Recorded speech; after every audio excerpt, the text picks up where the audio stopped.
Hey guys what's up, कैसे हैं आप सब लोग। My name is Arvind Arora और आप मुझे देख रहे हैं मेडिजी केमिस्ट्री चैनल पे। सो चलिए guys, halo alkane hello arenes में हम लोग हेलो एल्केन के प्रिपरेशन मेथड पहले कर रहे थे। सो फाइनली बचे हुए प्रिपरेशन मेथड्स की तरफ चलते हैं आज के इस वीडियो में। तो आज का हमारा टॉपिक क्या है? Remaining methods of preparation of halo alkane. क्योंकि हम पहले हेलो एल्केन के मेथड्स पढ़ रहे थे तो उनको कंप्लीट कर लेते हैं, उसके बाद हम हेलो एरीन्स के मेथड्स की तरफ चलेंगे। ठीक है, सो चलिए आज के हमारे इंपॉर्टेंट मेथड्स जो बच रहे हैं उनको करते हैं। तो देखिए, सबसे पहला जो मेथड आज का रहेगा हेलो एल्केन बनाने का जो बचा हुआ है, ठीक है, वो कौन सा है? लिखिए मेरे साथ, लिखिए first. Now the first method is addition of, ठीक है, addition of halogen, addition of halogen, halogen का एडिशन करवाना है, ठीक है, on एल्कीन। अब देखिए, पहले हमने क्या किया था, एल्कीन पे हाइड्रोजन हैलाइड का एडिशन करवाया था, अभी हम लोग हेलोजन का एडिशन करवाने वाले हैं। समझ में आया? तो देखिए, हेलोजन का मतलब क्या है यहाँ पर? स्पेशली हम लोग बात करेंगे ब्रोमीन के केस में, ब्रोमीन के केस में बात करेंगे, क्योंकि ये जो मेथड है बेसिकली यहाँ पर इस मेथड में हम लोग जो अनसैचुरेटेड कंपाउंड होते हैं उनको पता लगाने के लिए इस मेथड का इस्तेमाल भी करते हैं। बहुत इंटरेस्टिंग है, ध्यान से इसको देखिएगा और इस चीज को समझिएगा। To detect the unsaturated hydrocarbon हम लोग इस मेथड का इस्तेमाल करते हैं, इसलिए ये ज्यादा इंपॉर्टेंट हो जाता है। ठीक है, सो अनसैचुरेटेड में तो एल्कीन्स और एल्काइंस दोनों आते हैं, इसका मतलब आप इसको डबल बॉन्ड और ट्रिपल बॉन्ड दोनों में पढ़ते हैं, और ये आपने कहाँ पढ़ रखा है? 11th स्टैंडर्ड में पढ़ भी रखा है। तो ध्यान से इसको देखिएगा, बहुत ईजी है, समझिएगा। देखिए यहां पर ऐसा क्यों कि ब्रोमीन को इस्तेमाल किया है, क्योंकि ब्रोमीन एक ब्राउन कलर का, रेडिश ब्राउन कलर का, मैं बता देता हूं, जो ब्रोमीन वाटर होता है, मैं यहां लिख भी देता हूं, ब्रोमीन वाटर जो है basically brown, reddish brown colour का वाटर होता है, लिक्विड होता है। सो फाइनली ये रेडिश ब्राउन कलर का, रेडिश ब्राउन कलर का, ठीक है, लिक्विड होता है। अब जैसे ही आप इसकी रिएक्शन करवाते हो, किससे? ध्यान से इसको देखिए, मैं लिख देता हूं, नाउ द रिएक्शन इज, फिर उसके मैकेनिज्म पे चलेंगे, इंपॉर्टेंट है, ध्यान से इसको देखिए। जैसे आप इसकी अनसैचुरेटेड हाइड्रोकार्बन से, यानी कि मान लीजिए हम लोग एल्कीन से रिएक्शन करवा रहे हैं, तो एल्कीन से कोई भी एक एल्कीन ले लेते हैं, CH2 डबल बॉन्ड CH2, ठीक है, जैसे कि हमने क्या लिया, इथाइलीन या इथीन भी कहते हैं इसको। सो फाइनली इथीन मैं यहाँ नीचे लिख देता हूँ, इथाइलीन या फिर इथीन से इसका रिएक्शन करवाया। तो देखिए यहाँ पर ब्रोमीन वाटर लिया, ठीक है, प्रेजेंस हमें किसकी रखनी है वो भी इंपॉर्टेंट है। यहाँ पर प्रेजेंस हमें CCl4 का रखना पड़ेगा, ये CCl4 एज अ सोलवेंट काम करेगा। तो होगा कुछ यूं कि यहाँ पर ये अनसैचुरेटेड एडिशन है, तो अनसैचुरेटेड केस में क्या होगा, एक पाई बॉन्ड टूटेगा जिससे इस कार्बन का वैलेंसी फ्री होगा, इसका भी वैलेंसी फ्री होगा, और एक एक ब्रोमीन दोनों को मिल जाएगा। आसान है। इससे पहले क्या करते थे, HBr लगाते थे, लेकिन यहाँ पर इस बार HBr नहीं है, Br2 है। तो एक बॉन्ड जब टूटेगा तो दो चीजें चाहिए इनकी वैलेंसी को पूरा करने के लिए, तो दोनों तरफ ब्रोमीन जुड़ेगा। मजे की बात, यहाँ पर जो प्रोडक्ट बन रहा है वो बनेगा कुछ ऐसा, मैं नीचे बना देता हूँ प्रोडक्ट, ठीक है, ताकि हम उस तरफ कुछ लिख सकें। सो फाइनली प्रोडक्ट बनेगा ये CH2 सिंगल बॉन्ड CH2, ठीक है, उसके बाद एक ब्रोमीन लगा ऊपर और एक ब्रोमीन लगा नीचे। ध्यान से देखिएगा, और ये बहुत इंपॉर्टेंट है, यहां पर ब्रोमीन जो लगा है इसी को, जैसे एक ऊपर लगा एक नीचे लगा, इस तरह के एडिशन को हम लोग क्या बोलते हैं, मैं इस तरफ लिख देता हूं। Now this is called anti addition. ये क्या कहलाता है? एंटी एडिशन कहलाता है, एंटी एडिशन ऑफ हेलोजन। बहुत इंपॉर्टेंट है, एंटी एडिशन ऑफ हेलोजन। ये सवाल बहुत बार पूछा गया है और ये काफी ज्यादा इंपॉर्टेंट है। अब इसको कहते क्या है, ध्यान से देखिए, दो विसिनल कार्बन के ऊपर आपने क्या किया, एडिशन करा है, तो इसको क्या कहते हैं, विसिनल, यानी कि विस डाइब्रोमाइड, विस डाइब्रोमाइड कहते हैं इसको। यस और नो? ये मैंने आपको पढ़ाया था इनिशियली, आप लोगों को पता होगा, विस डाइब्रोमाइड कहते हैं। क्लियर है सब लोगों को? तो दोबारा समझा देता हूं। यहाँ पे देखिए, हमने इथीन लिया, ब्रोमीन का उस पे, ब्रोमीन यानी कि देखिए यहाँ पर रेडिश ब्राउन कलर का होता है, ये वाटर, जैसे हमने इसका रिएक्शन इससे करवाया CCl4 की प्रेजेंस में, तो विसिनल डाइहैलाइड बना, विसिनल डाइब्रोमाइड। और बेसिकली यहां पर एंटी एडिशन होता, मतलब एक ब्रोमीन अगर ऊपर जुड़ेगा तो दूसरा ब्रोमीन नीचे से आके अटैक करके जुड़ेगा। बहुत इंपॉर्टेंट, इसे मैकेनिज्म के थ्रू बताऊंगा।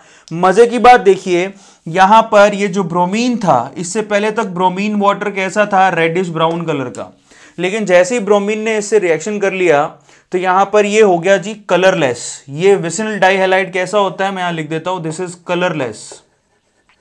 So finally this is colourless. अब आप खुद से सोचिए कि अचानक से ब्राउन कलर का वाटर इसके साथ रिएक्ट करके कलरलेस कंपाउंड बनाएगा, तो तुरंत मालूम पड़ जाएगा कि यहां पर अनसैचुरेटेड हाइड्रोकार्बन है। क्लियर होता है, यानी कि एल्कीन या एल्काइन है। अब एल्कीन या एल्काइन में फिर आगे टेस्ट करते हैं कि उसमें क्या है, लेकिन यहां से डिटेक्शन मालूम पड़ जाती है कि यहां पर ये अनसैचुरेटेड हाइड्रोकार्बन प्रेजेंट है। अगर सैचुरेटेड होता तो ऐसा एडिशन होता ही नहीं, क्योंकि सैचुरेटेड में क्या होता है, एल्केन, और उसमें एक ही बॉन्ड होता है, तो बॉन्ड टूटेगा ही नहीं।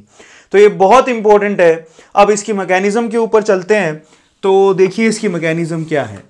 उससे पहले ये सब चीजें क्लियर है आप लोगों को। सो चलिए, बहुत इंपॉर्टेंट है, इसका मैकेनिज्म देखते हैं। और इसका मैकेनिज्म भी बहुत स्पेशल है, क्योंकि इसमें जो इंटरमीडिएट बनता है वो बहुत स्पेशल है। तो देखिए ये होता कैसे है, एंटी एडिशन का सेंस क्या है, अपने आप समझ में आएगा। एंटी एडिशन का मतलब क्या है वो मैकेनिज्म से बहुत क्लियर हो जाएगा, उस तरफ मैं मैकेनिज्म बता रहा हूं। तो ध्यान से देखिए इसको, यहां पर हम लोग मैकेनिज्म लिखेंगे, तो ध्यान से इसको चेक करिएगा, अपनी कॉपी के अंदर भी बराबर लिखिएगा, ठीक है। मैकेनिज्म की बात करते हैं। सो चलिए गाइस, इसकी मैकेनिज्म की तरफ गौर करते हैं। सबसे पहले आप ये देखिए, यहां पर मेन ऑर्गेनिक कंपाउंड कौन है इस केमिकल रिएक्शन के अंदर, जिसको हम लोग सबस्ट्रेट कहते हैं, वो है इथीन। तो इथीन को सबसे पहले हम लिखते हैं। क्या खास बात होती है इथीन की, जरा सोचिए। इथीन की खास बात यह होती है कि इसके पास लूजली बॉन्डेड पाई इलेक्ट्रॉन्स होते हैं। क्योंकि इसके पास इलेक्ट्रॉन्स एक्सिस में है, तो इसको किस चीज की जरूरत है, न्यूक्लियोफाइल की जरूरत है, ठीक है। सो यहां पर बेसिकली ये कैसे काम करता है, न्यूक्लियोफिलिक सबस्ट्रेट की तरह काम करता है। सबको समझ में आ गया। न्यूक्लियोफिलिक सबस्ट्रेट का मतलब इसको न्यूक्लियस की जरूरत है, यानी कि पॉजिटिव चार्ज की जरूरत है, क्योंकि इसके पास इलेक्ट्रॉन्स ऑलरेडी हैं। तो ध्यान से इसको देखिएगा। सो ये हमारा मेन सबस्ट्रेट और इसके पास लूजली बॉन्डेड पाई इलेक्ट्रॉन्स है। इस चीज को समझें, पाई इलेक्ट्रॉन्स है, इलेक्ट्रॉन्स हैं, तो इसको पॉजिटिव की जरूरत है। तो ध्यान से इसको देखिए, क्योंकि इलेक्ट्रॉन का क्लाउड अवेलेबल है, तो सबसे पहले ये क्या करेगा, ध्यान से इसको देखो, ये ब्रोमीन में, क्योंकि आपको पता है कि अगर ये प्रेजेंट नहीं होता तो ब्रोमीन में यहां पर जो बॉन्ड है बेसिकली वो नॉन पोलर बॉन्ड है। नॉन पोलर का मतलब यहां कोई पोलैरिटी जनरेट नहीं होगी। लेकिन अब ध्यान से इसको देखिए, इस इलेक्ट्रॉन क्लाउड की वजह से, ये इलेक्ट्रॉन्स प्रेजेंट है, इस इलेक्ट्रॉन क्लाउड की वजह से इस ब्रोमीन के ऊपर क्या हो जाते हैं, चार्ज इंड्यूस हो जाते हैं। अब जरा सोचिए, यहां पर नेगेटिव चार्ज है, तो बताइए इस ब्रोमीन पर कैसा चार्ज इंड्यूस होगा, obviously partial positive charge induce होगा। इसको इंड्यूस्ड पोलैरिटी भी कहते हैं। क्या कहते हैं, इंड्यूस्ड पोलैरिटी। तो मैं यहां पर नहीं लिखने की बजाय मैं उसको साइड में लिख देता हूं, क्योंकि आगे अभी काम पड़ेगा। सो फाइनली इसको कहते हैं हम लोग इंड्यूस्ड पोलैरिटी, ठीक है। इंड्यूस्ड डाइपोल भी कहेंगे। ये आपने पढ़ा होगा कहां, 11th क्लास में। डाइपोल किस तरह से इंड्यूस होता है, बहुत सिंपल है। ऑब्वियसली ऊपर नेगेटिव है तो यहां पर पॉजिटिव इंड्यूस होगा। अब ध्यान से इसको देखिए, क्योंकि यहां पर पॉजिटिव इंड्यूस हुआ है तो नीचे वाले ब्रोमीन पर क्या होगा, नेगेटिव इंड्यूस हो जाएगा बराबर, क्योंकि ओवरऑल पोलैरिटी क्या होनी चाहिए, 0, क्योंकि ये बॉन्ड कैसा होता है, नॉन पोलर। तो ध्यान से इसको देखिएगा, यहां पर पॉजिटिव पोलैरिटी 0 इंड्यूस हुआ है, तो यहां पर नेगेटिव पोलैरिटी पैदा हो जाएगी। और ये क्यों हुआ, इंड्यूस डाइपोल क्यों पैदा हो गए, क्योंकि यहां पर क्या थे, लूजली बॉन्डेड पाई इलेक्ट्रॉन्स की डेंसिटी थी, जिसकी वजह से पोल डाइपोल इंड्यूस हुए। क्लियर होता है। अब ध्यान से उसको देखिए, क्योंकि यहां पॉजिटिव इंड्यूस हो गया है, सो इसकी वजह से क्या होगा, इसको इलेक्ट्रॉन्स की जरूरत है और इसके पास लूजली बॉन्डेड पाई इलेक्ट्रॉन्स है। तो यहां पर क्या होगा, बेसिकली ये पाई बॉन्ड टूटेगा और पाई बॉन्ड के दोनों इलेक्ट्रॉन किसको मिल जाएंगे, इस ब्रोमीन को। अब आप चाहे यहां से जोड़ दीजिए चाहे आप यहां से जोड़ दीजिए, कोई फर्क नहीं पड़ता, ठीक है। ये पाई बॉन्ड टूटेगा, ठीक है, और दोनों तरफ से नहीं टूटेगा, किसी एक कार्बन पे शिफ्ट हो जाएंगे इलेक्ट्रॉन्स पे। मान लेता हूं कि ये पाई बॉन्ड के इलेक्ट्रॉन इस तरफ शिफ्ट हुए, इस तरफ शिफ्ट हुए, तो क्या होगा, इस पे आएगा नेगेटिव और इस पे है पॉजिटिव। तो ये क्या करेगा, अपने इलेक्ट्रॉन्स डोनेट करने की कोशिश करेगा इस ब्रोमीन को। ध्यान से इसको देखिएगा, इसने इसको डोनेट किए। अब ब्रोमीन तो क्या कर सकता है, ब्रोमीन एक ही बॉन्ड बनाता है, तो क्या करेगा, ये जो नीचे वाला ब्रोमीन है, ठीक है, जिसपे पार्शियल नेगेटिव साइन आ रखा है, ये दोनों इलेक्ट्रॉन लेके यहां से फुर्र हो जाएगा। ध्यान से उसको देखिए, हुआ क्या, ये पाई बॉन्ड टूटा और ये पाई बॉन्ड के दोनों इलेक्ट्रॉन जब यहां शिफ्ट हुए तो उसके बाद इसने और इसने आपस में बॉन्ड बनाने की कोशिश करी, क्योंकि ब्रोमीन अभी एक ही बॉन्ड बना सकता था, ठीक है। तो ये दोनों इलेक्ट्रॉन कहां शिफ्ट हो गए, इसके साथ। अब देखिए यहां पर हुआ कुछ यूं, ध्यान से इसको देखिएगा। तो अब स्पीसी कैसे तैयार हो गई, तो ध्यान से इसको देखिए, मैं इस तरफ बनाता हूं स्पीसी को। तो हुआ कुछ यूं कि ये CH2 सिंगल बॉन्ड CH2, ठीक है, क्योंकि इसने अपने इलेक्ट्रॉन खो दिए तो इसके ऊपर क्या आ गया, पॉजिटिव, और यहां पर ब्रोमीन, ध्यान से इसको देखिए, इसके साथ जुड़ गया, यस और नो, दिखाई दे रहा है। सो फाइनली ब्रोमीन ने उसके साथ बॉन्ड बना लिया। अब देखिए यहां पर साथ में क्या निकला है, यहां पे एक Br- और निकला है, यस और नो, सबको समझ में आ गया। सो फाइनली इस तरह का एक कार्बोकैटायन जनरेट होता है। लेकिन आप इस कार्बोकैटायन को ध्यान से देखिए, इस कार्बोकैटायन की समस्या यह है कि ये ज्यादा स्टेबल नहीं है। ऐसा क्यों, क्योंकि वहां पर जो कार्बन है उसका ऑक्टेट पूरा नहीं है। तो अगर इसमें से कुछ ऐसा हो जाए, देखिए यहां पर इस कार्बन का ऑक्टेट पूरा नहीं है, जरा ध्यान से इसको चेक करो कि इसके पास कितने इलेक्ट्रॉन है, टोटल 6 ही इलेक्ट्रॉन है, इसका ऑक्टेट पूरा नहीं है। और लेकिन यहां पर एक बहुत वंडरफुल थिंग है क्या, कि इस ब्रोमीन के पास होते हैं लोन पेयर। आपको पता होना चाहिए ब्रोमीन के पास 7 इलेक्ट्रॉन वैलेंस इलेक्ट्रॉन होते हैं, जिसमें से एक यूज कर लिया तो 6 बचे हुए हैं। तो ये ब्रोमीन क्या कर सकता है, स्टेबिलिटी पर्पज से अपने इलेक्ट्रॉन यहां डोनेट भी कर सकता है। बहुत सारे बच्चे सवाल पूछते हैं कि यहां पर ब्रोमीन तो ज्यादा इलेक्ट्रोनेगेटिव है, वो इलेक्ट्रॉन कैसे दे सकता है। जैसे एक केस में था जब हमने हाइड्राइड की शिफ्टिंग कराई थी, तो आपने ये सवाल पूछा था सर हाइड्रोजन कैसे इलेक्ट्रॉन ले सकता है। तो देखिए इलेक्ट्रोनेगेटिविटी एक इफेक्ट है और स्टेबिलिटी के ऊपर कुछ भी नहीं है। जब बात स्टेबिलिटी की आती है तो तब कुछ भी हो सकता है स्टेबिलिटी गेन करने के लिए, इस चीज को समझिएगा, बहुत इंपॉर्टेंट है। तो वहां पर stability is more important than there electronegative effect, ये चीज बहुत इंपॉर्टेंट है, ठीक है। सो फाइनली ऐसा एक और क्यों होता है, देखिए मेटल, देखिए इलेक्ट्रॉन डोनर होते हैं, लेकिन जब बात स्टेबिलिटी की आती है तो ये मेटल जो है बेसिकली इलेक्ट्रॉन एक्सेप्टर भी हो जाते हैं, जैसे कि कॉम्प्लेक्स कंपाउंड। तो यहां पर कुछ भी पॉसिबिलिटी बन सकती है। ऐसा एक ना पत्थर की लकीर मत बना के चलिएगा कि ये ही हो सकता है। एक्सेप्शन हर जगह पॉसिबल है और सबका रीजन सिर्फ एक ही होता है। अगर कोई लीक से हटके कुछ हो रहा है तो इसका मतलब वो एक्सेप्शन है और वो स्टेबिलिटी पाने के लिए कर रहा है ना। यानी कि सबसे इंपॉर्टेंट चीज क्या होती है, स्टेबिलिटी। अगर स्टेबिलिटी गेन करने के लिए कुछ रूल टूट रहे हैं तो वो एक्सेप्शन होंगे। क्लियर होता है सब लोगों को। ये हाइड्राइड के केस में किसी बच्चे ने पूछा भी था, तो जरा ध्यान से इसको देखो। अब अगर यहां कुछ ऐसा हो जाए कि ब्रोमीन अपने दोनों इलेक्ट्रॉन इसको दे दे, देखिए यहां पर, और यहां पर एक बॉन्ड की फॉर्मेशन करें, तो इसका पॉजिटिव साइन खत्म हो जाएगा। तो अब देखिए मैं नया स्पीसी बना रहा हूं। अब इस केस में अभी ब्रोमीन अपने दोनों इलेक्ट्रॉन क्या कर रहा है, बेसिकली ये दोनों इलेक्ट्रॉन उसको देगा। अगर इसने उसको इलेक्ट्रॉन दिए तो बीच में देखिए अब स्पीसी क्या बन रही है, बहुत इंपॉर्टेंट है, ध्यान से इसको देखिए। CH2, उसके बाद CH2। अब क्योंकि इलेक्ट्रॉन इसको मिल चुके हैं तो अब इसका पॉजिटिव साइन खत्म। एक ब्रोमीन ने ऑलरेडी यहां से एक बॉन्ड तो बनाया ही था। अब यहां पर ब्रोमीन ने क्या किया, थोड़ा दया दिखाई और यहां पर अपने 2 इलेक्ट्रॉन शेयर किए उसके साथ और फाइनली एक ऐसा कंपाउंड बनाया। ध्यान से इसको देखो। Now this cyclic compound is more stable then that. सबका समझ में आता है। ये हालांकि इंटरमीडिएट है, इंटरमीडिएट तो वैसे भी स्टेबल नहीं होते, लेकिन इन इंटरमीडिएट्स में ये वाला इंटरमीडिएट ज्यादा स्टेबल है, बहुत इंपॉर्टेंट है। ये आगे की तरफ मूव करेंगे, बात ये है ओवरऑल। तो फाइनली इस इंटरमीडिएट को ध्यान से देखिए, तो इसमें सबके ऑक्टेट कंप्लीट है।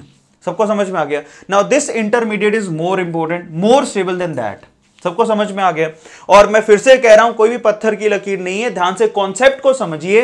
मैंने यहां बोला कि ब्रोमीन एक से ज्यादा बॉन्ड नहीं बना सकता, तो यहां से ये इलेक्ट्रॉन लेके चला गया, लेकिन यहां पर उसने देखिए 2 बॉन्ड बनाए हैं just because of gain stability, ताकि सब लोग स्टेबल हो जाएं। और फाइनली ये जो कंपाउंड है इसको हम लोग साइक्लिक हेलोनियम इंटरमीडिएट भी कहते हैं। मैं लिख देता हूं, साइक्लिक हेलोनियम आयन, ठीक है, साइक्लिक हेलोनियम, और उसके बाद क्या लगता है, आयन। ये बहुत इंपॉर्टेंट है। ये इंटरमीडिएट यहां जनरेट होता है। सीरियसली ये कंपाउंड बहुत ही ज्यादा बार पूछा जा चुका है, तो ध्यान से इसको देख लीजिए। साइक्लिक हेलोनियम आयन बनता है। अभी क्लियर है। सो फाइनली अब आप देखिए, अगर ये इंटरमीडिएट है तो अब हमें क्या है, ये स्टेबल है, अब हमें आगे जाना है, प्रोडक्ट की तरफ जाना है। तो अब होगा क्या, जरा चेक करो। अब होगा कुछ यूं कि यहां से अब जो आपने ये ब्रोमीन निकाला था, इस ब्रोमीन को ध्यान से देखो, Br- ब्रोमाइड आयन निकाला था। ये ब्रोमाइड आयन क्या करेगा, अब ये ब्रोमाइड आयन आके जुड़ना चाहेगा, ध्यान से इसको देखिए, ये ब्रोमाइड आयन अगर आके अटैक करना चाहेगा उस कार्बन चेन पे, अब जरा सोचिए कि यहां पर ऑलरेडी एक ब्रोमीन है जो कि नीचे की तरफ है और उसका इलेक्ट्रॉन क्लाउड होएगा ब्रोमीन आपको पता है ब्रोमीन के पास अच्छा खासा इलेक्ट्रॉन क्लाउड होता है, यस और नो। तो यहां पर अब आप खुद से सोचिए कि इलेक्ट्रॉन क्लाउड ये ऑलरेडी यहां प्रेजेंट है और ये नेगेटिव, ठीक है, तो क्या ये यहां से अटैक करने के लिए, कार्बन से जुड़ने के लिए नीचे से जा पाएगा? नहीं जा पाएगा। अब कई लोग फिर से सोचने लगेंगे सर ये तो नेगेटिव है वो पॉजिटिव है, एक दूसरे से अट्रैक्ट होकर ये क्या आपस में कंपाउंड नहीं बना लेंगे? आप खुद से सोचिए कि अगर ये नेगेटिव फिर से उस पॉजिटिव के पास चला गया तो आप तो पीछे की तरफ जा रहे हो, फिर फायदा क्या निकला? इस चीज को समझिए, समझ में आया सबको? सो फाइनली अब होगा कुछ यूं कि अब Br नेगेटिव वाला इधर से इस इलेक्ट्रॉन क्लाउड की प्रेजेंस की वजह से नीचे से अटैक नहीं कर सकता किसी कार्बन को जोड़ने के लिए। अब ये क्या करेगा, अब ऊपर से अटैक करेगा, नीचे से तो कर नहीं सकता, इसलिए इसको एंटी एडिशन बोलते हैं। ध्यान से इसको देखिए, अगर एक ब्रोमीन नीचे है तो दूसरा ब्रोमीन ऊपर है, दिखाई दे रहा है? तो अब क्या होगा, ये नीचे से अटैक नहीं कर सकता तो ये ऊपर से इस कार्बन पे अटैक करेगा, ठीक है, और इसको इलेक्ट्रॉन देने की कोशिश करेगा। अगर ये इसको क्यों ऐसा कर रहा है, क्योंकि इस ब्रोमीन के ऊपर पॉजिटिव है और ये अनस्टेबल है और ब्रोमीन एक ही बॉन्ड बना सकता है और इसने यहां दो बॉन्ड बना के रखे हुए हैं। उसके मुकाबले तो ये स्टेबल है लेकिन वैसे तो अनस्टेबल है। अब ये अनस्टेबल क्यों है? क्योंकि ब्रोमीन एक ही बॉन्ड बना सकता था और इसने स्टेबिलिटी के पर्पस के चक्कर में दो बॉन्ड बना के रखे हैं। अब इसको तो इलेक्ट्रॉन्स की जरूरत है ही ना, तो बड़ा आसान तरीका है, ये ब्रोमीन आके इस कार्बन को इलेक्ट्रॉन देगा और ये बॉन्ड टूटेगा और ये दोनों इलेक्ट्रॉन कौन ले जाएगा? ये ब्रोमीन, ताकि ये स्टेबल हो जाए। तो सिंपल सी बात है, जरा ध्यान से उसको देखिए क्या बनेगा, CH2 और उसके बाद यहां CH2, इसने दोनों इलेक्ट्रॉन खींचे और ये अपने इलेक्ट्रॉन लेके यहां पर स्टेबल कंडीशन पे आ गया और ऊपर से यहां से ब्रोमीन आया और उसने क्या किया, यहां पर कार्बन को इलेक्ट्रॉन डोनेट करके यहां से जुड़ गया। अब देखिए ये पूरा मैकेनिज्म है, एक एक वर्ड का मैंने आंसर दिया, जो छोटे मोटे डाउट आपके दिमाग में आते, मैंने कहा था stability is the most prior thing और ये स्टेबिलिटी को फॉलो कर रहा है और फाइनली एंटी एडिशन हो चुका है, ठीक है। सो फाइनली यहां पर एंटी एडिशन हो चुका है। अब किसने क्यों किस वजह से बॉन्ड बनाया, उन सब का मैंने आंसर आपको दिया है, क्लियर होता है? सो ये इसका ओवरऑल मैकेनिज्म है जो कि बहुत ही ब्यूटीफुल है और इसके अंदर एक इंटरमीडिएट बनता है जिसको साइक्लिक हेलोनियम आयन कहते हैं। दोबारा बता देता हूं, सबसे पहले क्या हुआ है, यहां पर डाइपोल इंड्यूस हुए और इस ब्रोमीन ने क्या किए, यहां से पाई इलेक्ट्रॉन्स को एक्सेप्ट करके एक बॉन्ड बनाया और इसने इस इलेक्ट्रॉन को खींच लिए। फाइनली एक हमारे पास एक इंटरमीडिएट तैयार हुआ, ये वाला। अब ये इंटरमीडिएट ज्यादा स्टेबल नहीं है तो इस ब्रोमीन ने सहायता की उस कार्बन की, ठीक है, तो ये वाला इंटरमीडिएट बना जो कि उससे ज्यादा स्टेबल था। लेकिन ये इंटरमीडिएट भी इतना स्टेबल क्यों नहीं है, क्योंकि ब्रोमीन ने दो बॉन्ड बना रखे हैं। तो उसको छुटकारा कैसे मिलेगा, तो दूसरा ब्रोमीन साथी आएगा, यहां पर इस कार्बन को डोनेट करेगा और ये दोनों इलेक्ट्रॉन लेके स्टेबल हो जाएगा और फाइनली आपका कंपाउंड बन गया जिसको एंटी एडिशन कहते हैं। जब भी कुछ उल्टा सोचते हो तो आप ऊपर की तरफ जाओगे, हमें प्रोडक्ट की तरफ जाना है फाइनली, तो प्रोडक्ट के हिसाब से मैकेनिज्म क्या होना चाहिए। So this is the most proper thing to explain, clear होता है? सो फटाफट से इसका स्क्रीनशॉट ले लो। यहां पर एक और मेथड खत्म हो गया, उसके बाद एक दो छोटे मोटे मेथड और बचे हैं, उसको कंप्लीट कर लेते हैं, फिर उसके बाद वीडियो फिनिश। तो फटाफट से ले लीजिए स्क्रीनशॉट, ले लीजिए। सो चलिए गाइस, हेलो एल्कीन की प्रिपरेशन के लिए अब दो छोटे से मेथड बच रहे हैं, उसको भी कंप्लीट कर लेते हैं। तो लिखिए अब जो मेथड है, next method is by allylic compounds, by allylic compounds. तो सबसे पहले तो एलाइलिक कंपाउंड्स क्या होते हैं जिसे हमें हेलो एल्कीन बनानी है। एलाइलिक कंपाउंड ऐसे कंपाउंड होते हैं जहां पर एक कार्बन sp3 हाइब्रिडाइज्ड हो, ठीक है, तो ये sp3 हाइब्रिडाइज बना देते हैं। देखिए इसने सारे बॉन्ड क्या बनाए हैं, सिंगल, 3 हाइड्रोजन के साथ और एक ये रहा, और उसका जो पड़ोसी कार्बन है वो खुद sp2 हाइब्रिडाइज्ड होना चाहिए।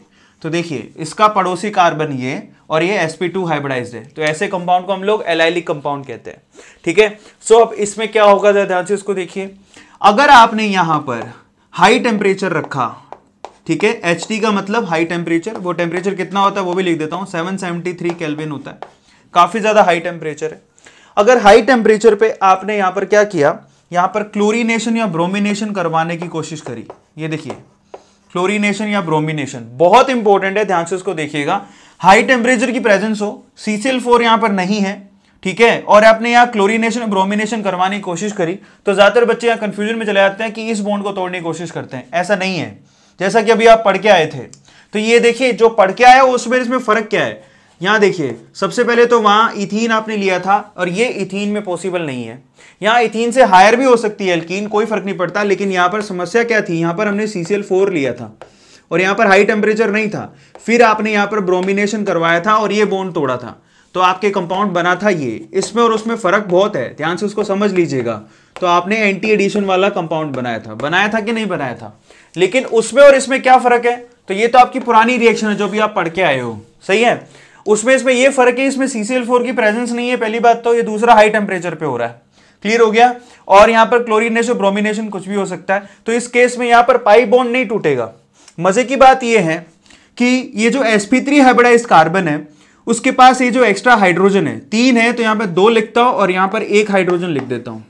तो ये जो हाइड्रोजन है, क्लियर है, इसको अल्फा हाइड्रोजन कहते हैं, सबको क्लियर है। ये मेन आपका कार्बन हो गया डबली बॉन्डेड। अगर आपको अल्फा हाइड्रोजन ढूंढना हो तो ये अल्फा कार्बन हो, उसके पास जो हाइड्रोजन है ये अल्फा हाइड्रोजन कहलाते हैं, क्लियर हो गया। ये तीनों अल्फा हाइड्रोजन है, कोई भी एक अल्फा हाइड्रोजन पे क्या होगा, यहां पर 1 हाइड्रोजन और 1 क्लोरीन, अगर आप क्लोरीनेशन करा रहे हो तो 1 हाइड्रोजन और 1 क्लोरीन मिलके क्या बनाएगा, HCl बाहर निकलेगा, और ये जो हाइड्रोजन आपका हटा है उसकी जगह कौन लेगा, दूसरा वाला क्लोरीन। तो क्या बन जाएगा, ध्यान से उसको देखो, CH2 CH double bond allylic halide बन जाएगा, बहुत इंपॉर्टेंट है। Now this is Cl, this is called allylic halide, allylic halide बहुत इंपॉर्टेंट है। और इसमें फर्क देख लीजिएगा, वहां पर क्या बन रहा है, विसिनल डाइहैलाइड, जबकि यहां एलाइलिक हैलाइड बन रहा है। फर्क है, वहां CCl4 है जबकि यहां पर हाई टेम्परेचर पे CCl4 प्रेजेंस नहीं है, और यहां पर क्लोरीनेशन ब्रोमिनेशन दोनों है। अब ये काम कौन कौन कर सकता है वो मैं यहां लिख देता हूं, बहुत इंपॉर्टेंट, स्पेसिफिकली ये एग्जाम में आता है इस फॉर्म में। ये देखिए CH2 double bond CH single bond CH3, तो ये हुआ हमारा एलाइलिक ऑर्गेनिक कंपाउंड। और अगर आपने यहां पर किसकी प्रेजेंस रखी, NBS की। अब ये NBS क्या होता है लिख देता हूं, देखिए यहां पर NBS ये कंपाउंड बना रहा हूं जो कि बहुत फेमस कंपाउंड है, CH2 सिंगल बॉन्ड CH2, उसके बाद CO, और यहां पर भी क्या है CO, और उसके बाद यहां पर एक नाइट्रोजन, एक साइक्लिक कंपाउंड है और उसके साथ ब्रोमीन जुड़ा रहता है। ये बहुत स्पेशल कंपाउंड है, ठीक है, जो कि ब्रोमीन प्रोवाइड करता है, इसका नाम होता है NBS। अब NBS का फुल फॉर्म लिख देता हूं, that is N ब्रोमोसुसीनिमाइड, N bromo, ठीक है, N ब्रोमो। देखिए एमाइन ग्रुप है, तो यहां पर हाइड्रोजन हट चुके हैं इस नाइट्रोजन के, और एक ब्रोमीन लगा हुआ, हाइड्रोजन को हटा के बाकी दोनों बॉन्ड इसने यहां से कार्बन के साथ बना रखे हैं। तो ये O चाहे तो आप ऊपर भी बना सकते हो, ये लो, अगर किसी को कंफ्यूजन में जा रहा है तो एक कार्बन के साथ बॉन्ड बने हुए हैं, तो इसको बोलते हैं N ब्रोमो, और साथ में आगे नाम है सुसीनिमाइड, ठीक है।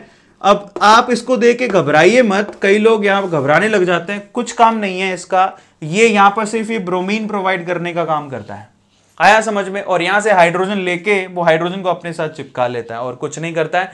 सो N ब्रोमोसुसीनामाइड से भी ये कर सकते हो। यहां पर अगर NBS लिखा हो तो आप समझ जाइएगा कि एलाइलिक जो कार्बन है, सॉरी ये वाला हाइड्रोजन हटेगा। मैं इस तरफ चला गया था क्योंकि यहां पर ये ऐसे ही लिखा था इस तरफ, मैं इसको उल्टा करके लिखा वहां, तो कुछ होना नहीं है। यहां पर ये वाला हाइड्रोजन हटेगा, sp3 हाइब्रिडाइज्ड कार्बन के पास जो हाइड्रोजन है उसको हटाया जाएगा, उसकी जगह कौन लेगा, ये हाइड्रोजन चला जाएगा किसके साथ, उस नाइट्रोजन के साथ, और ब्रोमीन यहां पर आ जाएगा।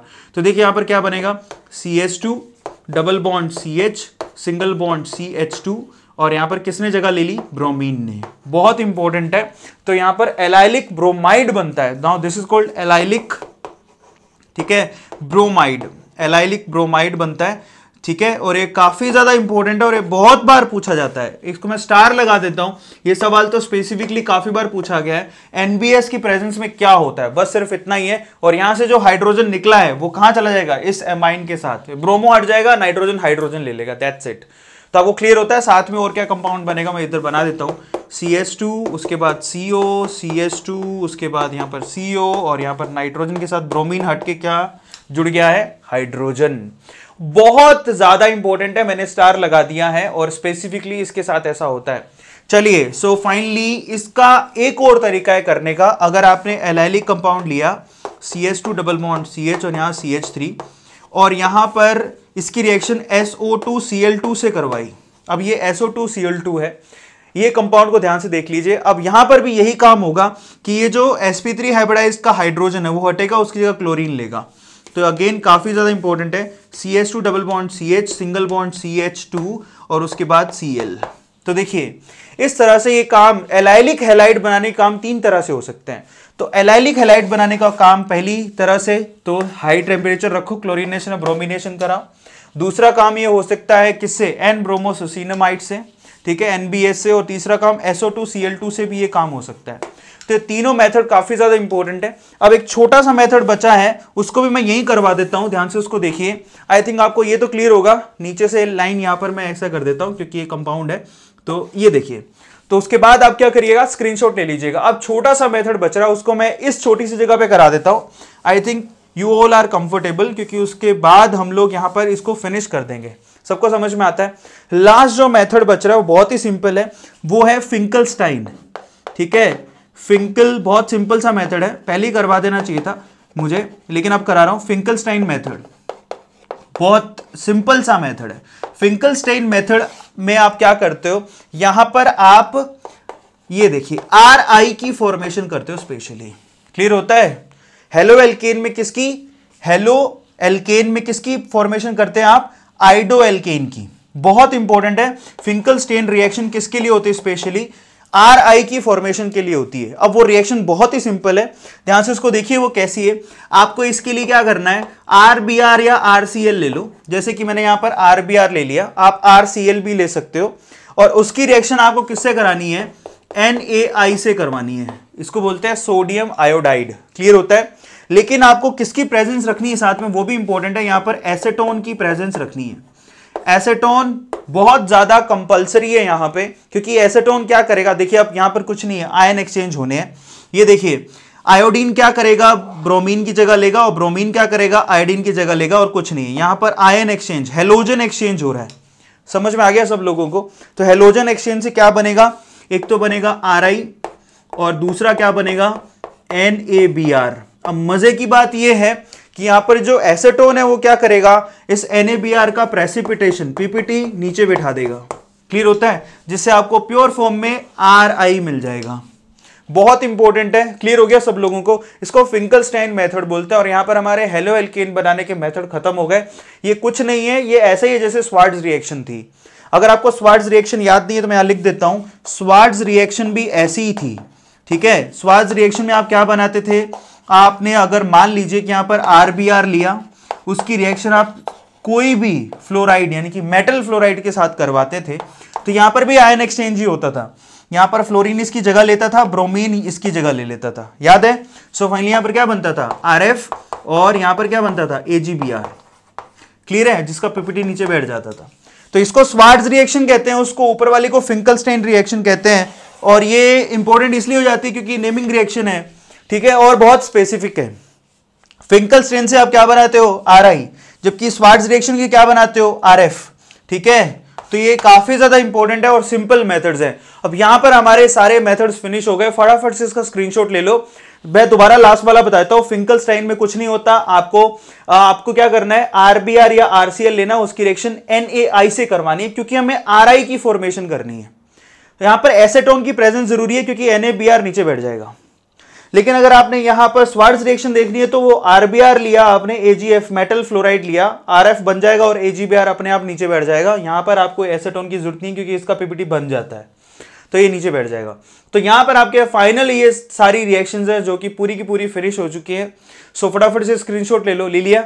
सो फाइनली गाइज यहां पर हमारे सारे हेलो एल्केन के मेथड खत्म हो चुके हैं। आगे हमारे हेलो एरीन्स के मेथड है, उसको भी मैं एक लेक्चर में खत्म कर दूंगा क्योंकि वो ज्यादा नहीं है, ठीक है। मे भी हो सकता है 2 लेक्चर लग जाए, अगर मैकेनिज्म किसी की बतानी हो और इंपॉर्टेंट होगी तो बताऊंगा, ठीक है। सो यहां पर हम लोग फिनिश करते हैं इस वीडियो को। मैं आप सबसे रिक्वेस्ट करूंगा कि अपना होमवर्क टाइम से करें, ठीक है, और सुपर एक्टिव रहे मंडे टू फ्राइडे। जो सुपर एक्टिव रहेगा सैटरडे और संडे, आने वाले किसी भी सैटरडे और संडे को उसको सरप्राइज गिफ्ट मिलने के चांसेस बनेंगे।